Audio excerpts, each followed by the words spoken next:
Okay, so you've learned how to do a t-test to compare different sample means to see if they're significantly different. So how are we actually going to put that information into a lab report? Well, you're probably used to putting graphs in reports, which is definitely something you should do. So let's say that we've got bar graphs of two treatments, right? So we can see here that sample treatment number 2 appears to have a higher mean than sample treatment 1. But how sure are we of that? Well, we can actually put a measurement of the variability in this data set directly into the graph, which will help us visually understand the statistics.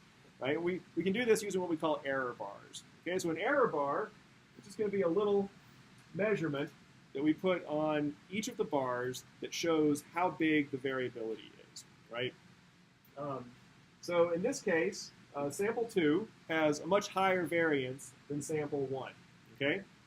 And what we do to make these error bars, we calculate what's called the 95% confidence interval of each bar. Okay? And I'll show you how to calculate that in a moment using a spreadsheet.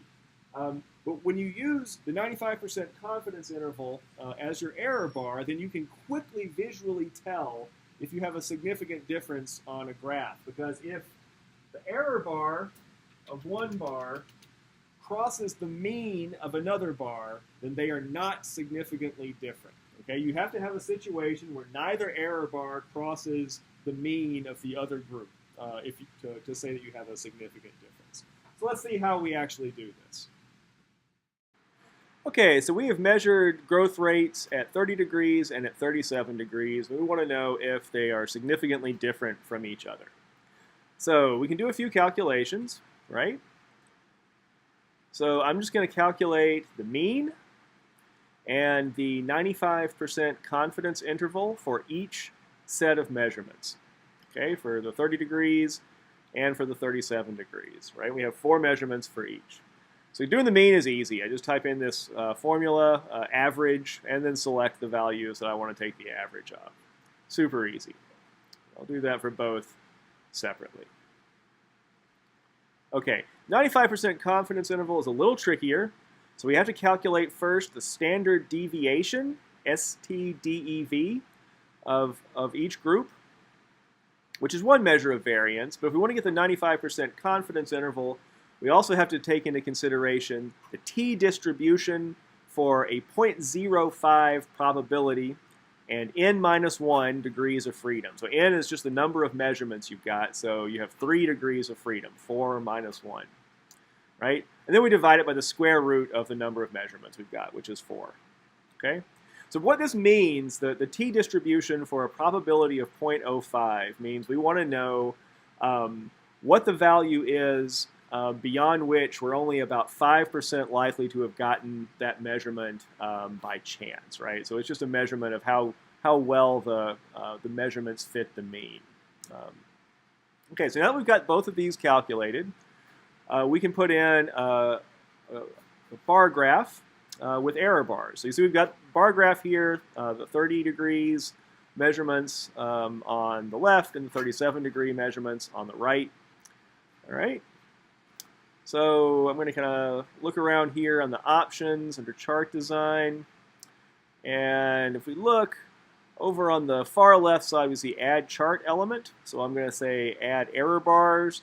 We're going to go down to more error bars options to do what we want to do here. Okay? So we're just going to go over to the right here and click on the little bars up there. Let's see if I can find them. Yeah. Right there. Okay. You see down here at the bottom, I'm going to click.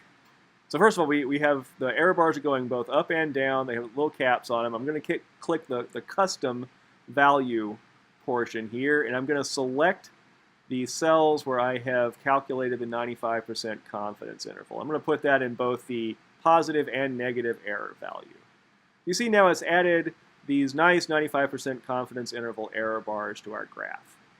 All right, so just like we talked about, we can just draw a horizontal line over from the edges of those bars and see if they intercept the mean of the other bar. So for these, they definitely do not, so we anticipate that they're going to be significantly different. So we can confirm that by calculating a t-test with this simple formula. We type in t-test, then select one group of values, comma, select the other group of values, and we're going to do comma 2 and comma 2. All right, and we're going to hit enter. And it gives us this very low number, 0.002. This is the p-value.